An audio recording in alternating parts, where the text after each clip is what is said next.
Bonjour à tous. Ce soir, on se retrouve bien malheureusement pour analyser ce mièvre match nul entre l'Olympique Lyonnais et le FC Nantes au stade de la Beaujoire. Je vais d'abord commencer par raconter le match, faire un petit résumé du match pour ceux qui ne l'ont pas vu. Ensuite, on fera les joueurs au cas par cas et on se demandera comment on peut améliorer cet effectif et ce club qui semble partir à la dérive, bien malheureusement. Alors, commençons par un petit résumé du match pour ceux qui ne l'ont pas vu, vous n'avez rien raté. Un mièvre 0-0 avec un Olympique Lyonnais très timoré, qui s'explique notamment par quelques changements dans la composition de départ, avec du coup la sortie de Cherki qui peut interroger, mais qui s'explique finalement très facilement par une histoire de rythme. Cherki avait enchaîné 3 matchs déjà en tant que titulaire, alors qu'il n'avait pas vraiment été titulaire jusqu'ici. Au niveau de la préparation physique, je ne suis pas expert, mais de ce qu'on m'a dit, ça pouvait expliquer tout à fait cette non-titularisation d'Ariane Cherki. Malheureusement, il a été mal remplacé, à mon sens, car il a été remplacé par Yoann Le Penant. Donc, je n'ai rien contre lui, j'aime beaucoup ce joueur. Cependant, ce n'est pas du tout le même profil. Il est plutôt défensif et on perd totalement la créativité qu'avait Ryan Cherki. Et donc, on se retrouve avec un milieu à 3, donc on passe en 4-3-3. Avant, on était en 4-2-3-1 avec donc Cherki en 10. Et on se retrouve dans ce 4-3-3 avec 3 profils très défensifs, Maxence Cacré, Thiago Mendes et donc Yoann Le Penant. En attaque, les mêmes compères que d'habitude, Karl Toko Ekambi à gauche, Tété à droite et notre capitaine Alexandre Lacazette en pointe. Pour ce qui est de la défense, on avait donc le retour de Nicolas Tagliafico, qui est une très bonne nouvelle. Notre champion du monde argentin est enfin revenu et ça va faire du bien. Avec Loukeba, l'incontournable maintenant Loukeba, en défenseur central gauche, accompagné du coup de notre nouvelle recrue, notre ancien Gone, Dejan Lovren, qui est de retour pour son premier match. Et le jeune Koumbedi à droite, et bien sûr Anthony Lopez au cage. Une compo du coup qui annonçait déjà des difficultés sur le plan créatif. Et on ne s'est pas trompé, car l'OL ne s'est pas créé beaucoup d'occasions en cette première période. Il y a bien eu un but refusé d'Alexandre Lacazette, qui a pris un très beau contrôle. But refusé pour une faute, une poussette d'Alexandre Lacazette. Mais sinon, pas grand-chose à se mettre sous la dent, très très peu d'occasions. Donc le manque de créativité qu'on redoutait a bien été présent. Et on a donc une première mi-temps assez compliquée pour l'OL, avec des Nantais qui auraient même pu ouvrir la marque, avec Anthony Lopez qui a fait un très bel arrêt, sur un joueur de Nantes, je ne sais plus lequel, mais il a fait un très bel arrêt. Donc voilà, Nantes a eu quelques occasions, et on rentre au vestiaire à 0-0. En seconde période, Nantes est un peu plus timoré, trouve un peu moins d'occasions. Et l'OL reprend un peu le dessus, mais ça reste très mièvre, pas vraiment d'occasion franche. Alban Lafont était très tranquille pendant ce match. Et malgré les entrées de Cherki et Tolisso qui ont fait un bien fou, donc l'Olympique Lyonnais n'a pas réussi à faire mieux que ce pauvre 0-0. Alors, on va passer aux notes individuelles des joueurs. Du coup, on commence par notre gardien Anthony Lopez, qui, si j'en crois SofaScore, a été d'une note de 8,2. Donc les notes SofaScore, bon, c'est pas vraiment... Ceux qui connaissent un peu l'application savent qu'elles sont pas vraiment fiables, donc je le prends en référence quand même. Qui est 8,2. Alors, qui a fait un match plutôt tranquille. Nantes n'a pas cadré beaucoup de frappes. Donc, il faut quand même noter un très bel arrêt, comme j'ai dit, ce qui ferme très bien les jambes sur une frappe nantaise, alors que la défense était totalement aux abois. Loukeba avait glissé, et donc le joueur nantais était pris dans son dos. Donc, une soirée tranquille, où Anthony Lopez a fait son job, c'est ce qu'on lui demande. Beaucoup de critiques, mais sur ce match-là, il n'y a rien à dire. On passe à Nicolas Tagliafico, 7,6. Quand je vous dis que les notes de SofaScore sont un peu pas très fiables, voilà, c'est de ça dont je parle. Nicolas Tagliafico a eu du mal pour son retour, ça peut s'expliquer, voilà, il n'a pas joué depuis un moment, il avait joué contre Metz, mais sa première titularisation depuis un moment, donc il faut pas oublier qu'il rentre de vacances aussi, mais voilà, un match assez compliqué, des pertes de balles, il y a un moment, il veut décaler Toko Ekambi, la balle part en touche, à l'autre bout du terrain. Ça a été assez compliqué pour notre latéral argentin, malheureusement. On passe à Castello Luqueba, qui n'a pas été aussi impérial que d'habitude. À 20 ans, ça se comprend totalement. La régularité, ça s'acquiert avec le temps, et donc ce n'est pas non plus alarmant. Cependant, voilà, il a, notamment sur l'occasion dont je vous ai parlé un peu avant, voilà, il glisse, deux trois erreurs d'inattention. Sur ça, pas vraiment de choses à dire. On passe à Dejan Lovren, qui a été la vraie satisfaction de ce match, avec un autre joueur dont je vous parlerai après. Dejan Lovren, pour son retour, j'avais un peu peur qu'on le lance trop vite, on sait qu'il y a pas mal de problèmes physiques, même si ça va quand même beaucoup mieux. On n'est pas non plus sur un Tolisso qui se blesse ou un Boateng qui se blesse à 24, mais il a été très rassurant. Le seul moment où j'ai eu peur, c'est au début du match, où il laisse son vis-à-vis totalement démarqué. Bon, heureusement, il envoie une météorite au-dessus du stade, mais c'était voilà. C'était un très beau match de la part de Dejan Lovren et c'est ce qu'on lui demande. J'espère qu'il va apporter son expérience à Lukeba, qui en a bien besoin. S'il veut vraiment devenir un top défenseur, je pense que Lovren, du haut de son expérience à Liverpool, à Southampton et en équipe nationale, je pense que voilà, si Lukeba veut apprendre de quelqu'un, je pense que Lovren est la personne adéquate. Il a aussi beaucoup parlé à Salih Koumbedi, du coup, qui a été pour moi, j'aime pas peur de le dire, pour moi c'est un peu l'homme du match, Salih Koumbedi. Donc qui est copé d'un carton jaune qui est cope de la note de 7,1. Alors que pour moi il a fait un bien meilleur match que Nicolas Tagliafico. Donc Koumbedi vraiment a tout apporté, vraiment il me bluffe, c'est mon compatriote de Seine-Saint-Denis, il me bluffe honnêtement, à 17 ans, être un des meilleurs joueurs de cette équipe de cadavres, c'est vraiment très très très fort. Beaucoup de combats, ici, voilà, en défense il a pocketé Moses Simon. Donc oui, c'était vraiment un très bon, un très très bon match de sa part. Et à 17 ans, je suis même limite triste que Gusto revienne parce que j'aurais voulu en voir plus de Salih Koumbedi dans les prochains matchs.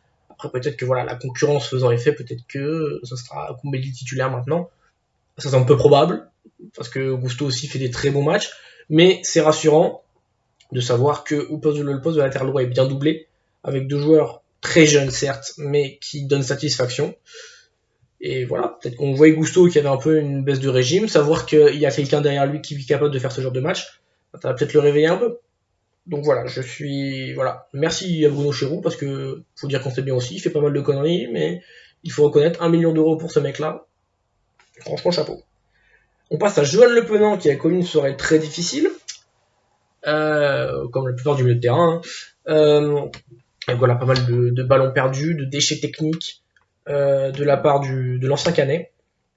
Donc après voilà, il n'avait plus joué depuis un moment. Laurent Blanc n'est pas vraiment dans ses plans malheureusement. C'est sûr qu'il a des qualités, mais le mettre dans ce système à 3 avec 3 profils défensifs, ça lui rendait vraiment pas service. Donc voilà, il a sûrement encore perdu des points auprès de Laurent Blanc, mais il est sorti remplacé par Corentin Tolisso qui a fait une bonne entrée, disons-le. Qui a fait ce qu'il fallait. Donc voilà pour Le Penant. Thiago Mendes, ça commence. Je ne sais pas quoi dire au sujet de Thiago Mendes, très honnêtement. Il y a des moments où ça va, il y a des moments où ça va pas, mais je pense que je comprends pourquoi le club cherche un numéro 6. Parce que Tolisso est bien trop souvent blessé, et Thiago Mendes n'est pas une solution fiable. On l'a bien vu à la création. T'as quelques longs ballons qui sont plutôt intéressants, mais après, on n'a pas grand chose à dire sur Thiago Mendes en fait. C'est mièvre. Alors, celui qui a surnagé au milieu de terrain, c'est Maxence Cacré. Je suis très content parce que Maxence Cacré, il avait des difficultés. Et je pense que Laurent Blanc, depuis l'arrivée de Laurent Blanc, ça va quand même beaucoup mieux. Et je suis très ravi qu'il me fasse fermer ma gueule parce que franchement, pendant un moment, j'ai cru qu'il avait la malédiction du joueur prolongé qu'on avait eu notamment avec Anthony Lopez, où le joueur prolonge, un des meilleurs joueurs prolonge, et ensuite il devient totalement nul. Et là, je suis très content que Cacré retrouve le niveau qui est le sien. Parce que voilà, Maxence Cacré, c'est ce niveau-là. Donc voilà. Après, voilà, bien sûr, c'est encore perfectible. Mais Maxence Cacré a été vraiment très combatif. On le voyait devant, derrière. Franchement, un très bon match de Maxence Cacré. On passe au problème principal avec l'attaque. Donc je vais commencer par Lacazette, qui a plutôt fait un bon match, quelques remises intéressantes, un but refusé, comme je l'ai dit. Qui décroche beaucoup. Du Lacazette.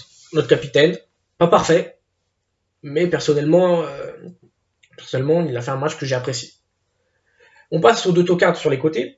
Du coup, Karl Toko et Kambi, c'est plus possible. Alors j'ai beaucoup défendu Karl Toko et Kambi. Franchement, c'est un joueur, à son arrivée, j'étais très content de son arrivée. Même quand il était un peu critiqué, je l'ai toujours défendu, Karl Toko et Kambi. Mais là, ce n'est plus possible. On ne peut pas continuer à avoir un joueur qui, qui n'est pas au niveau comme ça. Surtout sans lui imposer la moindre concurrence. Bradley Barcola, qui a fait un très bon match contre Metz, n'a pas joué une minute. Toko Kambi restait 90 minutes malgré un match mièvre. Donc moi, ça pose des questions. Pourquoi un tel totem? Parce que il est indiscutable sous Garcia, ça s'explique.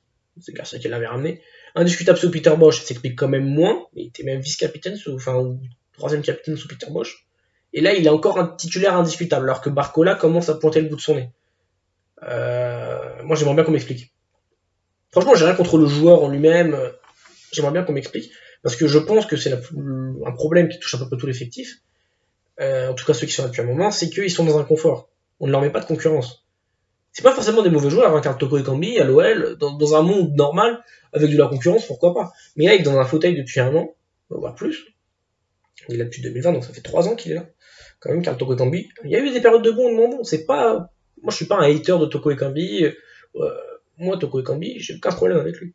Cependant, on voit très très bien que, sans concurrence, il se repose sur ses lauriers, et ce n'est pas normal. Après, je suis d'accord que normalement les gens ne devraient même pas avoir besoin de ça pour se motiver, mais force est de constater que ça va pas du tout. Là, ça ne va pas du tout, ça ne marche pas. Du coup, il faudrait faire soit on recrute quelqu'un, moi je serais pour cette solution, on recrute quelqu'un, on essaie de vendre Toko cet été, et puis et puis du coup l'ailier deviendrait le titulaire et Barcola le suppléant. Ou alors on fait une concurrence Barcola Toko, mais il faut faire quelque chose, on peut pas laisser ça comme ça. Alors je veux bien l'argument de l'expérience, tout ça, mais il y a un moment où ça ne marche plus. Et enfin, on finit avec pour moi le joueur qui était le plus mauvais, parce que Toko a été mauvais, mais on l'a pas beaucoup vu. Il s'est pas ridiculisé comme notre ami Mathéus Tété. Alors Tété, là c'est pareil, lui ça fait un an qu'il est là, non même pas un peu moins, ça fait 8 mois, et il est totalement à côté de ses pompes. Il avait été décisif sous Bosch au début de l'année, là, quand on a eu la bonne série sous Peter Bosch, là on gagnait contre les petites équipes. Là actuellement, c'est que l'ombre de lui-même. Il a croqué au moins 2 ou 3, s'il a fait une bonne frappe sur Alban Lafont. Voilà pour le positif. Ça s'arrête là. Sinon, il a été plutôt fantomatique. Et moi, ce que je retiens de son match, c'est le moment où il peut partir en contre-attaque. Il peut marquer, il peut aller marquer. Et là, je sais pas, il loupe la balle, il fait une roulade, il fait la glissade du pingouin, et tu comprends pas pourquoi. Et je comprends pas comme un joueur qui était titulaire au Shakhtar Donetsk, donc qui est pas un club de pigeons non plus, qui est pas un club un mauvais club.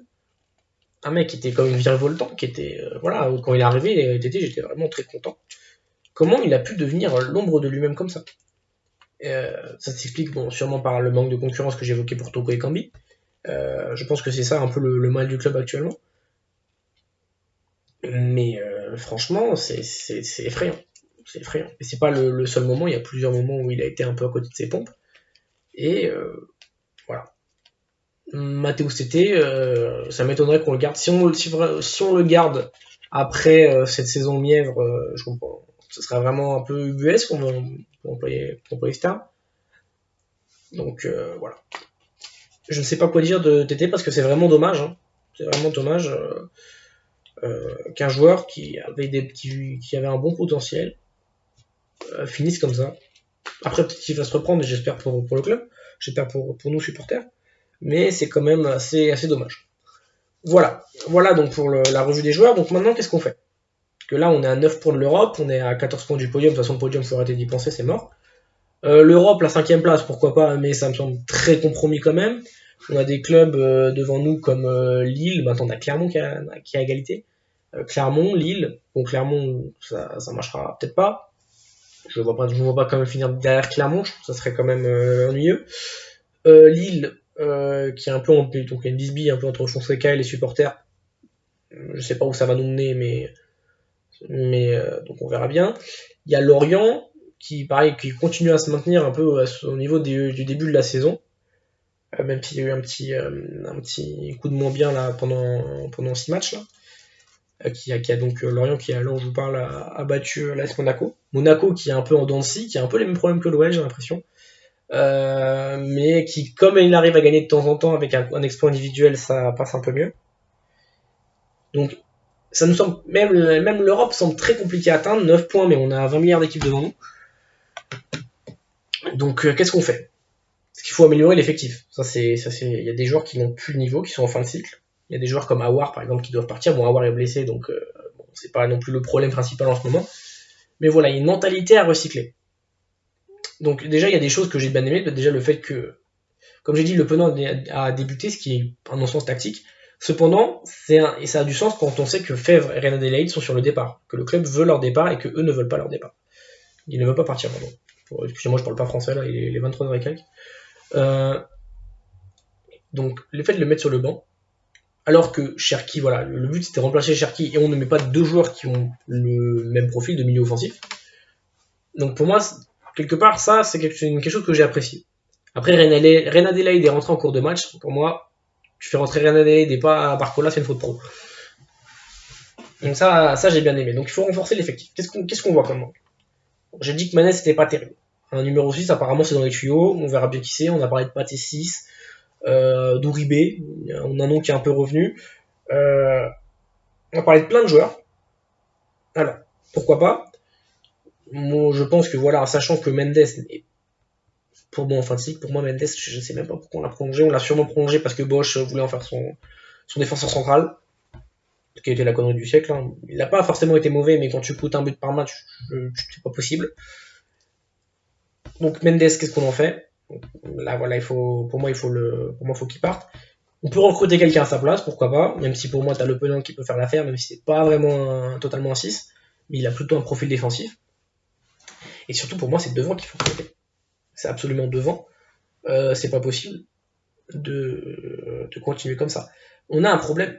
Et pourtant, on a des espaces, je me souviens des situations, là où je crois que c'est Tété qui croque à la fin, où t'as Le Penant ou Cacré qui décale et qui, lui, au lieu de tirer, voilà, il s'en mêle les pinceaux, il fait n'importe quoi. Voilà. Pour moi, l'OL, ça joue pas très bien. Défensivement, c'est correct. Là, on a trouvé une stabilité défensive, c'est plutôt pas mal. On clean sheet, déjà, premièrement. On comprend quand même moins de buts qu'avant. Mais c'est devant qu'il y a un fort problème. Tu peux pas continuer avec Toko Ekambi, qui voilà, tu peux pas continuer avec Tete qui est comme ça. Le seul qui t'apporte de la créativité, c'est Cherki. Et quand Cherki t'as besoin de le reposer comme ce soir, bah t'as plus personne parce que Fèvre, il est complètement collé de ses pompes. Reine Adélaïde, bah moi j'aime beaucoup Reine Adélaïde, mais voilà, quand tu sors de deux croisés, c'est quand même dur de se remettre en jambe. Donc voilà.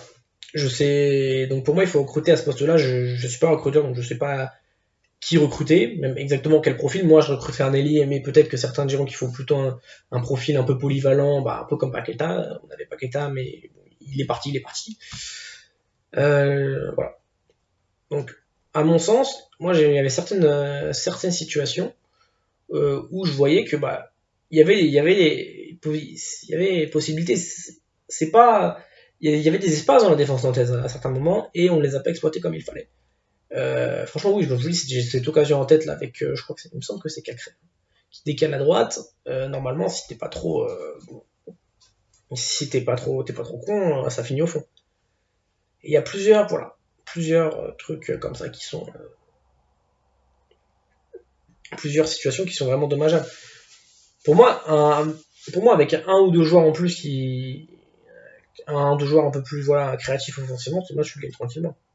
Parce que même le match à Clermont, qu'on se le dise honnêtement, le match à Clermont il est moyen. Mais si t'as un joueur un peu plus créatif devant, tu le gagnes tranquillement. Mais tu prends peut-être pas ce penalty à la con à la 90e de mémoire, non, je sais plus. Enfin, je prends plus ce match, ce penalty à la con à la 90e. Donc voilà, le bilan c'est qu'il faut.